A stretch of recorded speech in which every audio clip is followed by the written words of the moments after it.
எனக்கு அரசியலை பற்றி அவ்வளோ பேசலாம் தெரியாது. ஏன்னா என்னுடைய மைண்ட் அவ்வளோ தான். நான் வந்து சாதாரணமான ஒரு கொளுத்து வேலை செய்கிறவன்.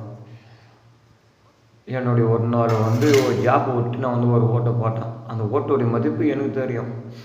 நீங்கள் வந்து அசால்ட்டாக வந்து இங்கே வந்து இப்போ வந்து நான் வந்து முதல்ல நான் பேசுறது தமிழ் தெரிஞ்சிடும். தமிழ்நாட்டில் நடந்த தேர்தலை பொறுத்த வரைக்கும் இப்போ வந்து கட்சின்னு பார்த்தா 3.5 வயசு குழந்த டிவிகே வந்து வின் பண்ணிச்சுல 108 இடம் வந்து ஒரு இடம் ரிசைன் பண்ணிட்டாரு ஜோசப் விஜய் வந்து.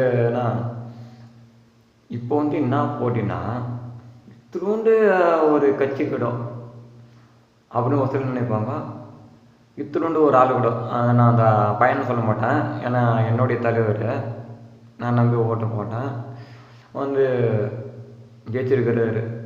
இப்போ போட்டியிருந்தானா இவங்க கூட போய் நம்ம கூட்டின்னு வைக்கணுமா அப்படி இப்படின்னு சொல்லிட்டு சரி காங்கிரஸும் வந்துச்சு சரின்னு சொல்லிட்டு இப்போ வந்து இது மேலே இழுபறி போயினுக்குது. அப்படி இழுபறியாக போனால் கன்ஃபார்ம் கவர்னர் ஆட்சி வரும். மறுபடியும் எல்லாருக்குமே தெரியும் ரீஎலெக்ஷன் வரும். ஆனால் ஐயா நான் இப்போ சொல்கிறேன்,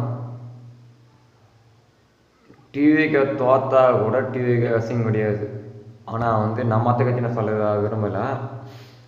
ஆனால் அது மறுபடியும் படுதோலி வந்து அது எவ்வளோ பெரிய அசிங்கம். தளபதிக்கு வயசு கண்டிப்பாக தெரியாது. ஆனால் இந்த கட்சிக்கு வயசு மேக்ஸிமம் 4 வருஷம் கூட கிடையாது.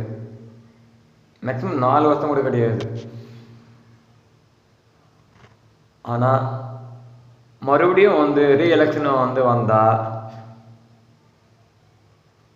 தளபதி வந்து அடி வாங்கினா அடி இல்லை சரி மரண அடி வாங்கினாலும் வந்து தளபதி நான் சொத்த டிவிக்கு தலைவர் மிஸ்டர் ஜோசப் விஜய் மரண அடி வாங்கினா கூட வந்து அது பெரிய விஷயம் கிடையாது. ஆனால் மற்றவங்க பேர் நான் சொல்ல விரும்பல.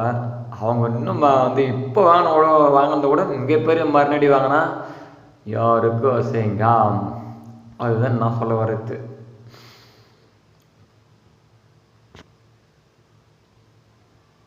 நன்றி. இது மாதிரி வேறு எதுவும் சொல்ல விரும்பலப்பா. மறுபடியும் ஓட்டு நான் போடுவேன். யார் துட்டு கொடுத்தாலும் நான் பார்த்து துட்டு கொடுக்காத ஆளுக்கு தான் போடுவேன் நான். நன்றிப்பா.